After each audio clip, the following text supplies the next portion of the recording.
ঘন চাতক বলি যাহা কহিল এ কথারে কপট বুদ্ধি বহিল হে କାହିଁକି ନା ମାରିବା ପାଞ୍ଚ ଅଛି ଆମ୍ଭ ମାନଙ୍କୁ ଏଣୁ ଦେଖାଇ କହୁଅଛ ଘନକୁ। ଅତି ସୁନ୍ଦର ଉଦାହରଣ। ହେ ଶ୍ୟାମନାଗର ବା ବ୍ରଜ ସୁନ୍ଦର ତୁମେ ଘନ ଚାତକ ବୋଲି ଯାହା କହିଲ, କାହିଁକି ନା ଘନ ନ ଦେଖିକିରି ଚାତକ ପକ୍ଷୀ ବଞ୍ଚିପାରେ କି?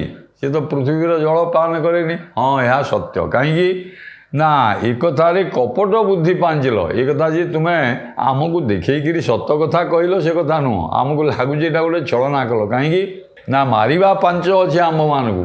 ଆରେ ଆମେ ହେଲୁ ପୃଥିବୀର ଜଳ। ଆମେ ତ ଘନ ନୁହେଁ, କେବେ ଘନ ହେଇପାରିବୁନି। ଆମେ ପୃଥିବୀର ଜଳ। ତେଣୁ ଚାତକ ପକ୍ଷୀ ପୃଥିବୀ